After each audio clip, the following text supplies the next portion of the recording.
السلام علیکم ورحمۃ اللہ وبرکاتہ۔ معزز ناظرین کرام، بریک سے پہلے ہم گفتگو کر رہے تھے کہ نبی اکرم صلی اللہ علیہ وسلم کی بعثت کا مقصد یہی تھا کہ لوگوں کو قرآن کریم کی تعلیم دی جائے، حکمت اور دانائی وہ سکھائی جائے، اور آپ صلی اللہ علیہ وسلم نے یہ اسلام کی جملہ تعلیمات کو اپنے قول اپنے عمل سے دنیا کے سامنے پیش کیا، اور آپ صلی اللہ علیہ وسلم کی زندگی کا ایک ایک لمحہ آج وہ سیرت کی کتب کے اندر، کتب احادیث کے اندر ہمارے سامنے موجود ہے، جس سے ہم اچھی طرح یہ جائزہ لے سکتے ہیں، دیکھ سکتے ہیں کہ اسلامی تعلیمات کے اوپر کیسے عمل کیا جائے۔ میلاد کے حوالے سے اور ایسے ربیع الاول کے مہینہ کے اندر ہمارے سامنے سب سے بڑی چیز یہ آتی ہے کہ عوام الناس کا، عامت الناس کا یہ ہوتا ہے کہ یہ سارے کام جو ہم میلاد کے نام پہ کرتے ہیں، نبی صلی اللہ علیہ وسلم سے محبت کے اظہار کا ایک ذریعہ ہے۔ اب قرآن اس کے بارے میں ہمیں کیا کہتا ہے کہ نبی صلی اللہ علیہ وسلم سے محبت، اس کا کیا تقاضا ہے، وہ کیسے کی جائے، اس کے کیا لوازمات ہیں۔ قرآن کریم ہی کی زبان سے ہم سنیں گے تو میرے ساتھ معزز مہمان محترم مولانا فضل الرحمان حقانی صاحب موجود ہیں۔ میں ان کی طرف آؤں گا کہ مولانا آپ ہمیں بتائیے کہ نبی اکرم صلی اللہ علیہ وسلم سے محبت تو ہمارے ایمان کا حصہ ہے، کیا محبت صرف زبان سے کہہ دینے کا نام ہے، محبت دل سے کر لینے کا نام ہے، یا قرآن کریم نے محبت کے اظہار کے لیے جو اصول بنایا یا قرآن نے جو حکم دیا، میں چاہتا ہوں کہ اس کی روشنی میں آپ مختصر ہمارے سامنے کچھ پیش کریں۔ بسم اللہ الرحمن الرحیم۔ بہت شکریہ محترم شفیق الرحمان شاہین بھائی۔ السلام علیکم ورحمۃ اللہ وبرکاتہ۔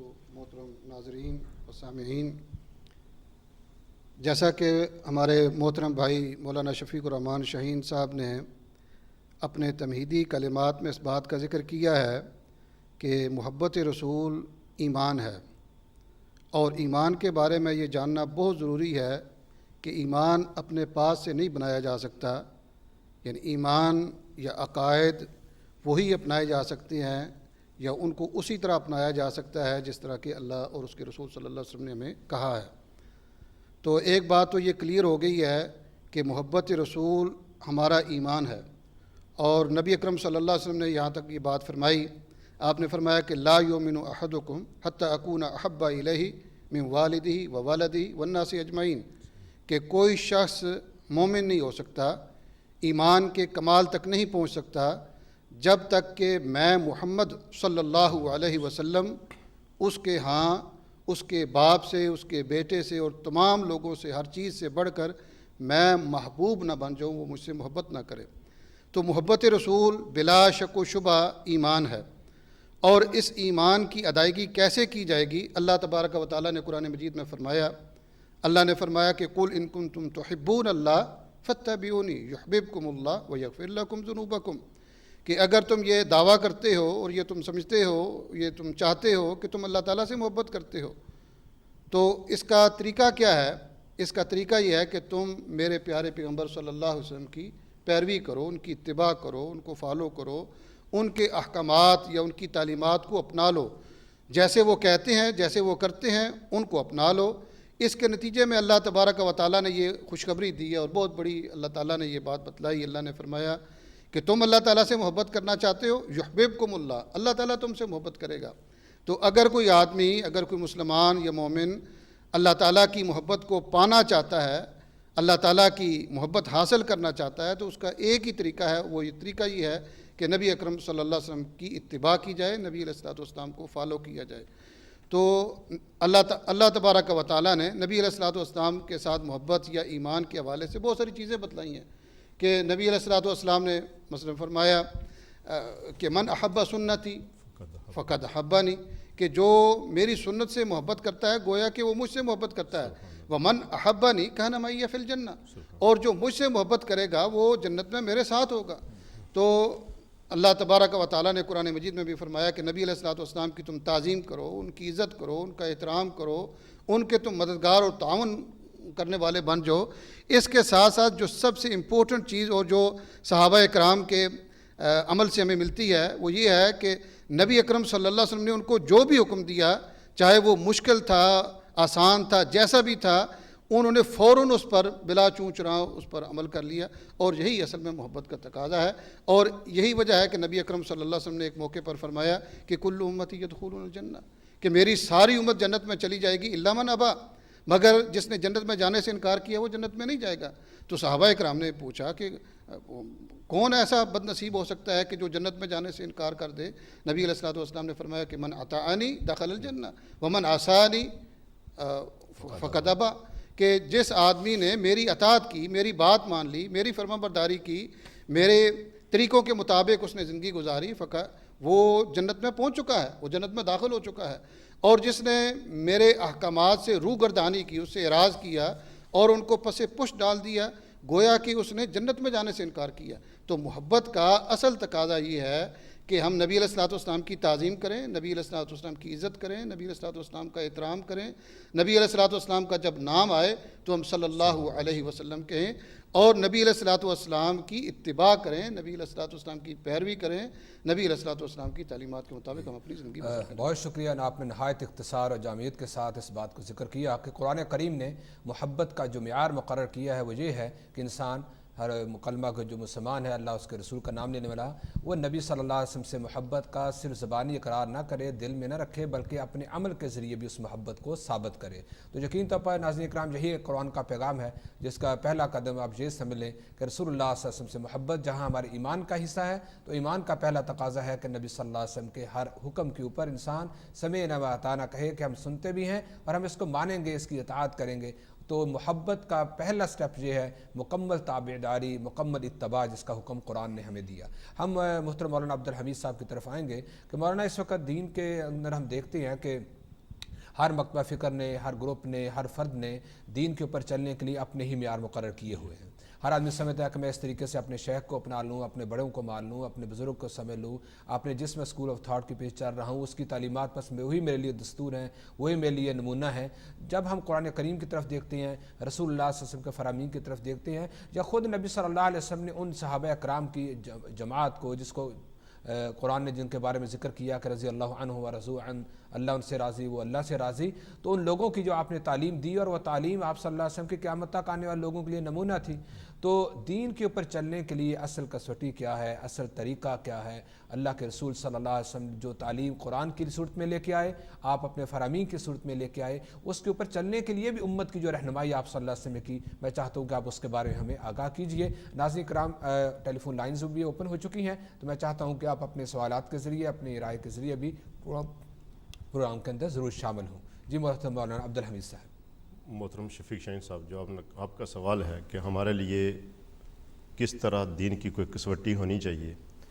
کائنات میں ہر انسان انتہائی محترم ہے، لیکن نبی اکرم صلی اللہ علیہ وسلم سے محترم کوئی بھی نہیں۔ اسی طرح ہر بندے کا ایک اپنا راستہ ہو سکتا ہے، لیکن شریعت میں رسول اللہ صلی اللہ علیہ وسلم سے ہٹ کے کسی کا راستہ نہیں۔ مشہور حدیث کی کتب میں نبی اکرم صلی اللہ علیہ وسلم کے خطبہ حاجہ کے اندر یہ الفاظ ہوا کرتے تھے، وہ آپ کو پروف مل سکتا ہے کہ نبی اکرم صلی اللہ علیہ وسلم یہ کہا کرتے تھے کہ فَإِنَّ خَيْرَ الْحَدِيثِ كِتَابُ اللَّهِ وَخَيْرَ الْحَدْيِ حَدْيُ مُحَمَّدٍ صلی اللہ علیہ وسلم، کہ بہترین بات اللہ رب العزت کی بات ہے، اور بہترین راستہ، بہترین رہبر، بہترین رہنمائی وہ رسول اللہ صلی اللہ علیہ وسلم کی بات ہے۔ اب یہ دو ہی چیزیں ایسی ہیں کہ جن کے اندر ہمارا دین مکمل ہے۔ اب اگر کوئی بندہ یہ کہتا ہے کہ میں خالی قرآن لے کے ہدایت پا لوں گا، تو کبھی بھی نہیں پا سکتا۔ اگر کوئی بندہ یہ کہتا ہے میں قرآن کو ایک طرف رکھ کے میں رسول اللہ صلی اللہ علیہ وسلم کی محبت کے اندر آ کے میں صرف اور صرف حدیث کو اپنانے سے ہدایت پا جاؤں گا، تو ایسا بھی نہیں ہو سکتا۔ کیوں؟ اس لیے کہ دونوں چیزیں، یہ رسول اللہ صلی اللہ علیہ وسلم کی بات اور اللہ کی بات، یہ دونوں ہمارے لیے راستہ ہیں، ہمارے لیے رہنمائی کا ذریعہ ہیں۔ وہ کیسے؟ کہ اللہ تعالیٰ قرآن کے اندر یہ ارشاد فرماتے ہیں وَمَا آتَاكُمُ الرَّسُولُ فَخُذُوهُ وَمَا نَهَاكُمْ عَنْهُ فَانْتَهُوا، کہ جو بات اللہ کے نبی صلی اللہ علیہ وسلم تمہیں کہیں وہ مان لو، اور جس سے رسول اللہ صلی اللہ علیہ وسلم منع کر دیں اس سے باز آ جائے۔ اب دنیا کے اندر جتنے بھی معاملات ہیں، وہ چاہے کوئی بھی بندہ ہے، جب اس کو وہ دین سمجھ کے کرتا ہے تو وہ رسول اللہ صلی اللہ علیہ وسلم کے طریقے کے مطابق ہونا چاہیے۔ اس لیے کہ رسول اللہ صلی اللہ علیہ وسلم فرمایا من عمل عملا ولیس امرہ علیہ امرہ فہو رد، کہ لیس امرنا فہو رد، کہ ایسا معاملہ، ایسی بات جو اپنی طرف سے کوئی کرتا ہے اس پر اللہ کے نبی صلی اللہ علیہ وسلم کی سٹیمپ نہیں، نبی اکرم صلی اللہ علیہ وسلم کی مہر نہیں، تو وہ عمل مردود ہے۔ وہ کتنا بھی اچھا ہم کر لیں، جب تک وہ رسول اللہ صلی اللہ علیہ وسلم کی شریعت کے مطابق نہیں، وہ قابل عمل نہیں ہے۔ اور اس کے مولانا اندر ثواب آپ ہے۔ کی گفتگو سے یہ اندازہ ہوتا ہے کہ دین پر چلنے کا جو ضابطہ، جو طریقہ رسول اللہ صلی اللہ علیہ وسلم نے بتایا، اور اس کا آپ نے ذکر کیا کہ آپ اس کو اتنے تکرار کے ساتھ آپ نے بتایا کہ یہ جملے آپ اپنے ہر خطبہ کے اندر ارشاد فرمایا کرتے تھے کہ فإن أصدق الحدیث کتاب اللہ وخیر الحدی حدی محمد صلی اللہ علیہ وسلم، کہ سب سے بہترین راستہ اللہ کی کتاب قرآن حکیم ہے، اور اس کے بعد پھر نبی صلی اللہ علیہ وسلم کا جو راستہ جو آپ نے اپنی زبان اور اپنے عمل سے امت کے سامنے پیش کیا۔ تو ہم محترم مولانا فضل الرحمان حقانی صاحب کی طرف آئیں گے کہ جب اللہ کے رسول صلی اللہ علیہ وسلم نے یہ ضابطہ ہمیں بتایا تو اس کے سامنے بعد پھر ہمارے پاس نبی صلی اللہ علیہ وسلم کی پوری زندگی وہ نمونہ کے طور پر موجود ہے، لیکن جب ربیع الاول کا مہینہ آتا ہے تو یقین طور پر محبت رسول ہمارے ایمان کا حصہ ہے صلی اللہ علیہ وسلم، لیکن ہم دیکھتے ہیں کہ محبت کے اظہار کے لیے لوگوں نے پھر نئے نئے چیزیں، نئے نئے ایجادات، نئی نئی جدتیں نکالی ہوئی ہیں، اور خاص طور پر جبکہ اسلامی تعلیمات تو ہمیں عید الفطر، عید الاضحیٰ کے بارے میں بتاتی ہیں، اس کے بعد اب عید میلاد کا بھی سلسلہ شروع ہوا ہے، تو عید میلاد منانا کیا یہ نبی صلی اللہ علیہ وسلم کے زمانہ کے اندر منائی گئی، صحابہ کے دور کے اندر ہوا، قرآن کے اندر اس کے بارے میں حکم دیا گیا۔ میں اس میں چاہوں گا کہ آپ ضرور گفتگو کریں، لیکن اس سے پہلے ہمارے ساتھ کالر موجود ہیں، ان کی بات سن لیتے ہیں۔ السلام علیکم۔ ورحمۃ اللہ، السلام علیکم۔ جی وعلیکم السلام، کون بھائی کہاں سے بول رہے ہیں؟ میں جناب امجد کار ہوں اسپین سے۔ جی بھائی کیا کہنا چاہیں گے آپ؟ بڑی جناب مہربانی، بڑا سن کے دل خوش ہوا نمائے ہوں تے اللہ پاک تھوڑی حفاظت فرمائے۔ تھوڑا سے اپنا نمبر چاہیے ویسے جی انشاءاللہ بعد میں پھر آپ بات کیجیے گا تو انشاءاللہ مل گیا، جزاک اللہ خیرن، آپ سے رابطہ ہو جائے گا انشاءاللہ۔ جی محترم مولانا فضل الرحمان حقانی صاحب کے ضابطہ جو اللہ کے رسول نے بتایا اور آپ کی زندگی کو جو نمونہ بنایا گیا، اور ان لوگوں کی صحابہ اکرام کی جن کی آپ نے تعلیم اور تربیت کی، ان سے محبت کے اظہار کا کیا طریقہ کار تھا، اور آج دنیا کس طرف جا رہی ہے؟ بہت شکریہ محترم شفیق الرحمان شاہین بھائی صاحب۔ دنیا کو سمجھنا چاہیے کہ دنیا ایک دار فانی ہے، اس کو بقا حاصل نہیں ہے۔ ایک مومن کی حیثیت سے، ایک مسلمان کی حیثیت سے یہ دنیا کے متعلق نبی اکرم صلی اللہ علیہ وسلم نے یہ بات بتلائی ہے کہ الدنیا سجن المومن، اور یہ دار الابتلاء ہے، دار الامتحان ہے، دار فانی ہے۔ یہ تو آزمائش کی جگہ ہے، یہ امتحان کی جگہ ہے، اور اس میں ہم اگر اپنی پیدائش پر خوشی کا اظہار کرتے ہیں تو ایک ایمان کے ساتھ ہمیں سوچنا چاہیے کہ کس بات کی خوشی ہے۔ کبھی قیدی کو بھی خوشی ہوگی، کبھی جناب علی جو آدمی آزمائش میں ہے، یہ امتحان میں ہے، اس کو کیسی خوشی ہوگی؟ اصل خوشی کیا ہے؟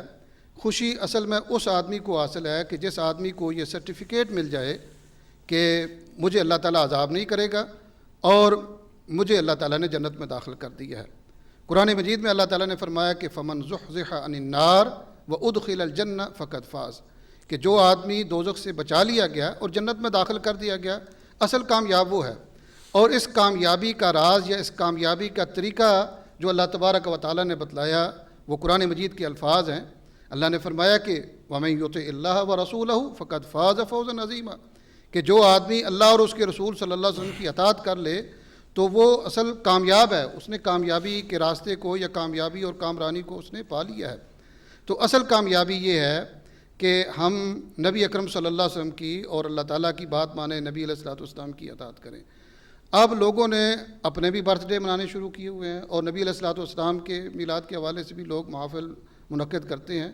اصل میں یہ ایمان کی حیثیت سے یہ چیز بنتی نہیں ہے، کیونکہ یہ تو وہ لوگ کریں جن کے لیے دنیا کی زندگی ہی بس سارا کچھ ہے، دنیا ہی ان کے لیے بس جنت بھی ہے جہنم بھی ہے۔ اگر ان کو خوشی ملتی ہے دنیا کے حوالے سے، وہ سمجھتے ہیں کہ ہم جناب جنت میں رہ رہے ہیں۔ تو میں یہ پوچھ رہا تھا کہ کیا قرون اولیٰ کے اندر اور وہ 3 زمانے جس کو نبی صلی اللہ علیہ وسلم بہترین زمانے کہا، اس قسم کی محافل کا، اس قسم کے انداز کا ہمیں کوئی ذکر ملتا ہے؟ بالکل ایسی کوئی بات نہیں ملتی کہ نبی علیہ الصلوۃ والسلام نے خود ایسی تعلیم دی ہو۔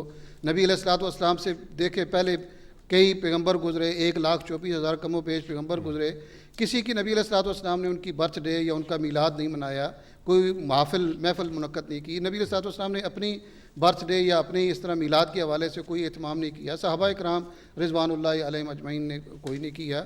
تو یہ ایک بدعت ہے، اور بدعت کو پیش کرنے کے لیے یا بدعت کو ٹھیک کرنے کے لیے لوگ ادھر ادھر کی چیزیں لے کر آتے ہیں، لیکن وہ ساری باتیں اصل میں بیت عنکبوت سے زیادہ مضبوط نہیں ہیں، وہ بہت ہی کمزور چیزیں جن کی وجہ سے لوگ اس کو مضبوط کرنے کی کوشش آپ کا کرتے مطلب ہیں. یہ ہے کہ قرآن کریم کے اندر براہ راست عید میلاد منانے کے بارے میں کوئی حکم نہیں ملتا، یہ مختلف آیات کی کیا تعویل کچھ کی جاتی ہے؟ بالکل کچھ اچھا میں آپ کو ایک بڑی انٹرسٹنگ بات بتاتا ہوں کہ کچھ چیزیں یہ اس بدعت کو ثابت کرنے کے لیے کچھ لوگ تو قرآن مجید کے دلائل دیتے ہیں اور اس کو ٹویسٹ کرتے ہیں اور اس کو ہیر پھیر کرتے ہیں. اسی طرح احادیث کو بھی پھیرا جاتا ہے اور ساتھ ساتھ یہ کہتے ہیں کہ یہ بدعت حسنہ ہے. اب قابل غور بات یہ ہے کہ جو بات آپ قرآن مجید سے ثابت کر رہے ہیں، جو بات آپ حدیث سے ثابت کر رہے ہیں، جس پر آپ یہ کہتے ہیں کہ قرآن مجید کی بہت ساری آیات ہیں، جس کے بارے میں آپ کہتے ہیں کہ احادیث بہت ساری ہیں، جس کے بارے میں کبھی کبھی تو یعنی لوگ اس حد سے تجاوز کر جاتے ہیں، کہتے ہیں کہ اس پر تو اجماع ہے. بھائی جس بات پر اجماع ہو، جو بات قرآن مجید سے ثابت ہو، جو بات حدیث سے ثابت ہو، اس کو آپ بدعت کیسے کہتے ہیں؟ کتنی یعنی سنگین یہ یعنی تضاد ہے اور کتنی بڑی غلطی ہے کہ قرآن مجید سے ثابت شدہ مسئلے کو آپ بدعت کہہ رہے ہیں، حدیث سے ثابت شدہ مسئلے کو آپ بدعت کہہ رہے ہیں. تو یہ قرآن مجید سے ثابت نہیں ہے، حدیث سے ثابت نہیں ہے. لوگ اس میں تعویلیں کرتے ہیں. مثال کے طور پر جو سب سے ایک معروف بات کی جاتی ہے، یہ مشہور بات کی گئی ہے کہ ابو لہب نے اپنی ایک لونڈی سویبہ کو آزاد کیا تھا، تو اس کی وجہ سے کسی آدمی نے خواب میں دیکھا کہ ابو لہب کو کوئی اس سے فائدہ ہوتا ہے اور ان کو اس سوار کے دن جس دن نبی علیہ الصلوۃ والسلام کی پیدائش ہوئی اس دن ان کو کوئی سکون ملتا ہے یا کوئی ان کو پانی دیا جاتا ہے یا ان کو کوئی راحت ملتی ہے. پہلی بات تو یہ ہے کہ یہ واقعہ ثابت نہیں ہے. یہ اس واقعے کے راوی حضرت عروہ ہیں اور عروہ بہت بڑے امام ہیں، مدینہ کے امام ہیں عروہ بن زبیر، اور یہ تابعی ہیں. اور تابعی کا مطلب یہ ہوتا ہے کہ انہوں نے نبی علیہ الصلوۃ والسلام کی زندگی کو نہیں پایا. نبی علیہ الصلوۃ والسلام یعنی یہ صحابی سے ملاقات ہو تو تب تابعی ہوتا ہے. تو اگر تابعی کوئی ایسی بات بیان کرے جس کا تعلق نبی علیہ الصلوۃ والسلام سے ہو اور وہ کوئی کسی صحابی کا واسطہ نہ بیان کرے، اس کو مرسل روایت کہتے ہیں. اور مرسل حدیث یا مرسل روایت یا مرسل قول جو ہوتا ہے تابعی کا، وہ حجت نہیں ہوتا، وہ ضعیف ہوتا ہے. پہلی بات تو یہ ہے کہ یہ قول مضبوط نہیں ہے، یہ ثابت نہیں ہے. ابو لہب نے جو لونڈی کو آزاد کیا، یہ کوئی نبی صلی اللہ علیہ وسلم کا فرمان بھی یہ نبی علیہ الصلوۃ والسلام کا فرمان بلکہ ایک تابعی عروہ بن زبیر ان کا رحمۃ اللہ علیہ ان کا یہ قول ہے. ان کا یہ قول ہے. اور دوسرا یہ بات ہے، یہ ثابت بھی نہیں ہے کہ انہوں نے آزاد کیا ہے. حافظ ابن حجر رحمہ اللہ نے فتح الباری میں اور اسی طرح اپنی مشہور کتاب الاصابہ میں اور امام ابن سعد نے اپنی طبقات میں اس بات کو ذکر کیا ہے کہ ابو لہب نے سویبہ کو جو آزاد کیا تھا نبی علیہ الصلوۃ والسلام کی ہجرت کے بعد، نبی علیہ الصلوۃ والسلام ہجرت کر کے مدینہ چلے گئے، اس کے بعد ان کو آزاد کیا گیا تھا. یہ جو سیرت کی جتنی کتابیں معتبر سب کتابوں میں یہ موجود ہے، بڑی بڑی جتنی بھی کتابیں ہیں. تو دوسری بات یہ ہے کہ خواب شریعت نہیں بن سکتی ہے. وہ کسی نے خواب دیکھا ہے، حتیٰ کہ خواب کے بارے میں اہل علم یہ کہتے ہیں کہ اگر کسی کی خواب میں نبی اکرم صلی اللہ علیہ وسلم بھی آ کر کوئی حکم دیں تو اس آدمی کے لیے وہ خواب حجت نہیں ہے. اس بات کو شریعت پر پیش کیا جائے گا، اس بات کو قرآن مجید پر پیش کیا جائے گا، حدیث پر پیش کیا جائے گا. اگر وہ خواب قرآن مجید اور حدیث کے مطابق ہے تو اس پر عمل کیا جائے گا، اور اگر وہ کہی ہوئی بات قرآن مجید اور حدیث کے مطابق نہیں ہے تو اس پر عمل نہیں کیا جائے گا. تو یہ تو ایک خواب کا ایک قصہ بیان کیا جاتا ہے کہ کسی کو خواب آئی.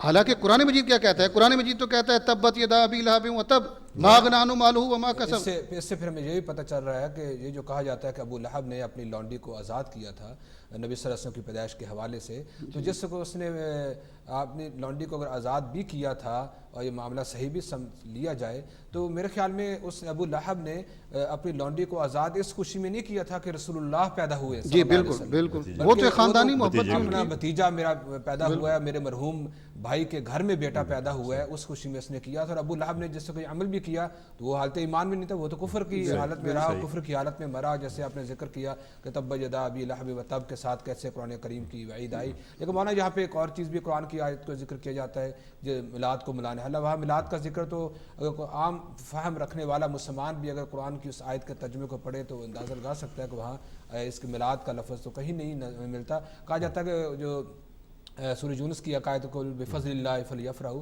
کہ اللہ کا یہ فضل ہے اس کے اوپر خوشی منائی جائے، تو کیسے مراد بھی میلاد منانا ہوگا؟ یہ بڑی عجیب بات ہے. حالانکہ آپ دیکھیں کہ یہ قرآن مجید کی آیت نبی علیہ الصلوۃ والسلام تلاوت کرتے تھے، نبی علیہ الصلوۃ والسلام نے بتایا یہ قرآن مجید کی آیت ہے. نبی علیہ الصلوۃ والسلام نے تو اس آیت سے یہ ثابت نہیں کیا کہ آپ نے اپنی میلاد منائی ہو اس آیت کی روشنی میں، یا صحابہ اکرام نے کوئی اس طرح کا کام کیا ہو. حضرت ابو سعید الخدری اس حدیث کی تفسیر بیان کرتے ہوئے کہتے ہیں کہ فضل اللہ سے مراد اسلام ہے، اور اسی طرح رحمت سے مراد یعنی قرآن ہے. یا یہ رحمت ہے اللہ کی کہ تم اہل قرآن ہو کہ قرآن کے ساتھ تمہارا تعلق ہے, اللہ تعالیٰ نے تم کو قرآن والا بنایا ہے, قرآن پر ایمان لانے والا بنایا ہے. تو اس سے سلف صالحین نے, تو صحابہ کرام میں سے کسی نے, تابعین میں سے کسی نے نہیں, جو ائمہ اربعہ ہیں یا باقی جو محدثین ہیں, کسی نے بھی اس آیت مبارکہ سے یہ مسئلہ اخذ نہیں کیا ہے کہ اس سے مراد نبی علیہ الصلوۃ والسلام کی میلاد منانا ہے. ہمارے ساتھ ایک کالر موجود ہیں, ان سے بات کریں گے. السلام علیکم ورحمۃ اللہ. جی وعلیکم السلام بھائی صاحب, میں محمد عارف بول رہا ہوں پیرس سے. جی جی. ہمارے پاس ایک بڑی مستند شخصیت تھی, یہاں اللہ تعالیٰ ان کو جنت میں جگہ دے, ڈاکٹر حمید اللہ صاحب. جی. دنیا جانتی ہے ان کو. جی جی. انہوں نے قرآن کریم کا فرینچ میں ترجمہ کیا, بہت سی کتابیں لکھی ہیں. تو جو بات لکھے وہ فاضل تھے. انہوں نے یہاں فرمایا تھا کہ میرے مسلک میں میلاد منانا فرض ہے. وَأَمَّا بِنِعْمَتِ رَبِّكَ فَحَدِّثْ, یہ قرآن کریم کی آیت ہے. جی جی. کہ میری نعمتوں کا چرچا کرو. اور اللہ تعالیٰ فرما رہا ہے کہ میری رحمت اور فضل پر خوشی کا اظہار کرو. اور سب سے بڑی رحمت نبی کائنات صلی اللہ علیہ وسلم ہے. وَمَا أَرْسَلْنَاكَ إِلَّا رَحْمَةً لِّلْعَالَمِينَ, ساری جہانوں کے لیے, اور آپ خوشی سے روک رہے ہیں. پریشان ہیں ہم تو اس لیے. جزاک اللہ, آپ کے بات کا ضرور انشاءاللہ جواب دیتے ہیں. پہلی بات ہے, ڈاکٹر حمید اللہ صاحب جو پیرس میں ہوتے تھے یقین طور پر جید عالم دین تھے, لیکن وہ گفتگو کر رہے ہیں کہ کسی عالم دین, ہر عالم دین کی بات کو قرآن کے اصول کے اوپر ہی جانچا جائے گا. اور جن آیات کا آپ نے حوالہ دیا, ایک آیت کی تشریح تو سورہ یونس کی وہ مفتی مولانا کر رہے ہیں, وَأَمَّا بِنِعْمَتِ رَبِّكَ فَحَدِّثْ, جو سورہ ضحیٰ کے آخر میں ہے. کاش اگر ان سے پہلے بھی جو 2 آیات ہیں آپ ان کو بھی دیکھیں. فَأَمَّا الْيَتِيمَ فَلَا تَقْهَرْ وَأَمَّا السَّائِلَ فَلَا تَنْهَرْ وَأَمَّا بِنِعْمَتِ رَبِّكَ فَحَدِّثْ, کہ کیا وہاں پہ قرآن کریم کی ان آیات کے اندر کیا وہ میلاد کے حوالے سے وہ نازل ہوئی ہیں, کیا وہاں پہ میلاد منانے کا ذکر تھا؟ ہم یہی بات کر رہے ہیں کہ نبی صلی اللہ علیہ وسلم سے محبت ایمان کا حصہ ہے, لیکن قرآن نے ان کو میلاد منانے کا حکم دیا, بلکہ نبی کی مکمل اتباع کا حکم دیا. کسی کے مذہب کے, کسی کے نظریات میں کوئی چیز فرض ہو جانے سے فرض نہیں ہوتی جب تک ہمیں نبی اکرم صلی اللہ علیہ وسلم و قرآن کریم کے حوالے سے واضح کوئی مسائل اور احکام نہیں ملتے. اور یہاں ہمیں یہ بھی دیکھنا چاہیے کہ اس قسم کے احکامات جہاں وہ معاملات جو آج ہم اختیار کرتے ہیں اور جس کے بارے میں دلائل دیتے ہیں, جس ساری آیات کریمہ اللہ کے رسول صلی اللہ علیہ وسلم کے زمانہ کے اندر نازل ہوئی, آپ نے خود پڑھ کے لوگوں کو بتایا, سمجھایا, اور ان کی وضاحت بھی آپ صلی اللہ علیہ وسلم نے کی. تو کیا صحابہ کرام نے یہ جو آیات جن کو ہم اس کے اوپر لگا رہے ہیں, کیا صحابہ نے اس سے مراد یہ لیا تھا جو آج ہم لے رہے ہیں؟ کیا اس کے بعد ائمہ اربعہ نے ان سے مراد یہ لیا تھا جو آج ہم لے رہے ہیں؟ اس کے اوپر بھی ہمیں تھوڑا سا سوچنا چاہیے. ہمارے ساتھ کالر موجود ہیں, ہم سے بات کریں گے. السلام علیکم. سلام جی. وعلیکم السلام. جی صاحب, میں نے یہ پوچھنا تھا کہ قرآن و حدیث میں کہیں بھی ثابت ہے کہ حضور صلی اللہ علیہ وسلم نے منع فرمایا ہو کہ میرا میلاد بعد میں نہ منانا؟ جی انشاءاللہ آپ کے سوال کا جواب ضرور لیتے ہیں. جزاک اللہ خیر. جی پلیز. جی محترم مولانا فضل الرحمان حقانی صاحب, یہ سوال بہت سے لوگ کرتے ہیں, لیکن اس کو سمجھنے کے لیے یعنی بہت آسان سا طریقہ ہے کہ عبادت کے جتنے بھی کام ہیں ان کے کرنے کے لیے ثبوت کی ضرورت ہوتی ہے. اب مثال کے طور پر کوئی آدمی کہے کہ میں 3 سجدے کرنا چاہتا ہوں ایک رکعت میں, نبی علیہ الصلوۃ والسلام نے منع تو نہیں کیا کہ 3 سجدے نہ کرو بھائی. تو یا کوئی آدمی ایک رکعت میں 2 رکوع کرنا چاہتا ہے کہ ایک رکوع کر لیا, اس کا دل کرتا ہے میں پھر رکوع کر لوں. یا ایک آدمی کہتا ہے جی بھائی میں صبح کی 2 رکعتوں کے بجائے میں 3 رکعتیں پڑھوں گا, نبی علیہ الصلوۃ والسلام نے منع تو نہیں کیا. تو عبادت میں یہ چیز یعنی ذہن میں رکھنی چاہیے کہ عبادت کے جتنے کام ہیں وہ سارے اللہ کی طرف سے ہیں. حضرت ابراہیم علیہ الصلوۃ والسلام کی دعا ہے, حضرت ابراہیم علیہ الصلوۃ والسلام نے دعا مانگی, ربنا ارنا مناسکنا وتب علینا انک انت التواب الرحیم, کہ اے ہمارے رب تو ہمیں عبادت کے طریقے سکھلا. تو عبادت کے جتنے بھی طریقے ہیں یا عبادت جتنی کی جتنی ہے وہ سارے اللہ رب العزت کی طرف سے ہے. اپنی طرف سے ہم عبادت کو اختراع نہیں کر سکتے, اپنی طرف سے اس کو بنا نہیں سکتے. یہی تو وجہ ہے کہ ایک مسلمان آدمی وہ اسلام اور نبی علیہ الصلوۃ والسلام کا پیروکار ہونا ضروری ہے, اور اسلام کا اپنا ایک طریقہ کار ہے سارا. آپ دیکھیں نبی علیہ الصلوۃ والسلام نے فرمایا, حضرت عبداللہ ابن عمر کی سے وہ حدیث مروی ہے کہ نبی علیہ الصلوۃ والسلام نے فرمایا, اور یہ حدیث صحیح بخاری اور صحیح مسلم کی ہے, آپ نے فرمایا کہ من تشبہ بقوم فہو منہم, کہ جو آدمی کسی قوم سے مشابہت کرتا ہے اس کا تعلق اسی سے ہوگا. ہم مسلمانوں کا تعلق اپنے نبی علیہ الصلوۃ والسلام سے ہے. تو نبی علیہ الصلوۃ والسلام کی زندگی کو دیکھو کہ نبی علیہ الصلوۃ والسلام نے میلاد منایا ہے. ہمارا تعلق نبی علیہ الصلوۃ والسلام کے اصحاب سے ہے. تو ہم ذرا یہ دیکھیں کہ کیا صحابہ کرام نے اس بات کو اس طرح کیا جس طرح ہم کر رہے ہیں؟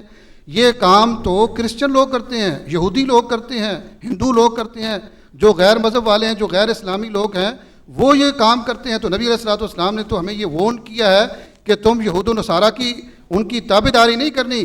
اللہ نے قرآن اپنے نبی علیہ الصلوۃ والسلام نے فرمایا خالف الیہود والنصارہ، یہود و نصارہ کی تم مخالفت کرو. اور قرآن مجید نے بھی یہ اس بات کی طرف ہمیں حکم دیا ہے کہ تم یہود و نصارہ کی پیروی مت کرنا، ان کے پیچھے. یہاں پہ ایک یہ چیز بھی آتی ہے کہ جو لوگ میلاد مناتے ہیں ان کی طرف سے یقین طور پر وہ ان کی نیتوں کے اوپر ہم شک نہیں کر رہے، نیتیں ان کی نیک ہوتی ہیں، اخلاص کے ساتھ وہ نبی صلی اللہ علیہ وسلم سے محبت کا اظہار کا ایک ذریعہ کرتی ہیں. وہ علیحدہ باتوں کو جس بات کی ان کو تعلیم دی جاتی ہے یا بتایا جا رہا ہے یا جیسے تعویلات سے ان کو لگایا جا رہا ہے کہ اگر نبی صلی اللہ علیہ وسلم کہتے ہیں کہ اگر آپ اپنے بچوں کی برتھ ڈے مس نہیں کرتے، بچوں کی برتھ ڈے آپ کرتے ہیں تو نبی صلی اللہ علیہ وسلم کی برتھ ڈے منانے میں کیا حرج ہے؟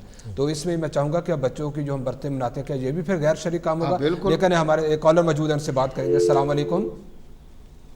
یہ کالر گورنمنٹ ڈراپ ہو گئے، اگلے کالر کی طرف جائیں گے. السلام علیکم. السلام علیکم ورحمۃ اللہ.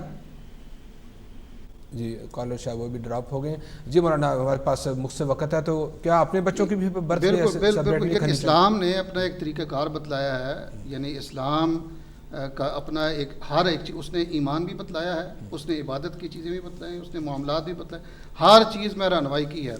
تو یہ برتھ ڈے وغیرہ جیسے میں نے شروع میں کہا کہ ایک بچہ یا جو بھی اس دنیا میں آتا ہے، یہ دنیا تو مومن کے لیے قید خانہ ہے. تو ایک آدمی قیدی بننے کی خوشی کر رہا ہے، ایک آدمی امتحان والی جگہ میں آنے کی خوشی کر رہا ہے، ایک آدمی اپنے آپ کو جو آزمائش کی جگہ پر جا رہا ہے تو وہ ایک دار الابتلاء ہے، دار الامتحان ہے، یہ دار فانی ہے. اس میں یہ یعنی وہ کیوں خوشی کر رہا ہے یا کیوں کس طرح کر رہا ہے؟ نبی علیہ الصلوۃ والسلام نے یہ کام نہیں کیا. نبی علیہ الصلوۃ والسلام کے اپنے بچے ہوئے، آپ نے اپنے بچوں کی پیدائش نہیں منائی. صحابہ کرام نے کوئی اس طرح کا. محترم مولانا عبدالحمید صاحب، سیرت النبی کے حوالے سے میں چاہتا ہوں کہ ربیع الاول کے مقدس مہینہ کے اندر آپ بھی کوئی پیغام دیجیے.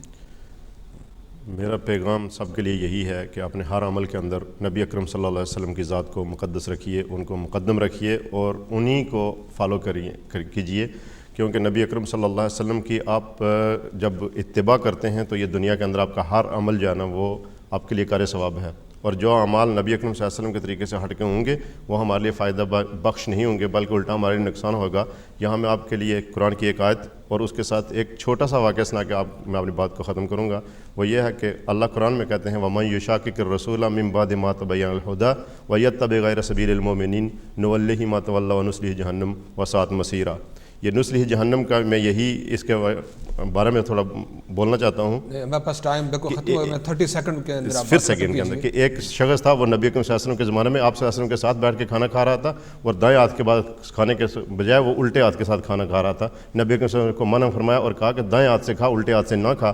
تو اتنے میں اس نے کہا میں نہیں کھا سکتا، تو پھر وہ ہمیشہ کے لیے اس کا وہ ہاتھ جو ہے نا وہ دائیں کام نہیں کرتا تھا. یہ اس کو سزا نبی اکرم صلی اللہ علیہ وسلم کے حکم کی نافرمانی کی وجہ سے ملی ہے. اللہ اکبر. ناظرین کرام، نبی اکرم صلی اللہ علیہ وسلم سے محبت کا ذریعہ اور طریقہ یہی ہے کہ اظہار کا بھی اور عمل کا بھی، کہ ہم اپنی مکمل طریقے سے قرآن و سنت کی اتباع کے ساتھ اپنی محبت کو ثابت کریں. اللہ کے رسول صلی اللہ علیہ وسلم سے کی زندگی کے بارے میں ایک واقعہ یہ بھی آتا ہے کہ 3 صحابہ نے آ کے حضرت عائشہ صدیقہ رضی اللہ عنہا ان سے آ کے آپ کے معمولات کے بارے میں پوچھا، اور اس کے بعد لمبا واقعہ اختصار میں گفتگو کر رہا ہوں کہ انہوں نے اپنے اپنے انداز سے کہا کہ ہم یہ کام بھی ایسے کریں گے، یہ کام بھی ایسے کریں گے، اور سارے کام وہ عبادت والے تھے. روزہ رکھنا تھا، رات کو تہجد پڑھنی تھی. انہوں نے کہا ہم کبھی اس میں ناغہ نہیں کریں گے. اور اللہ کے رسول صلی اللہ علیہ وسلم کو جب پتہ چلا تو فرمایا کہ یہ میرا طریقہ نہیں، یہ میری شریعت نہیں، جو کچھ جتنا میں نے بتایا اسی کے اوپر عمل کرو. اور آپ کے یہ الفاظ گرامی قدر ہمارے لیے مشعل راہ ہیں. فرمایا من اعرض عن سنتی فلیس منی، یہ میرا طریقہ ہے اور جو میرے طریقہ سے اعراض کرتا ہے، منہ موڑ لیتا ہے،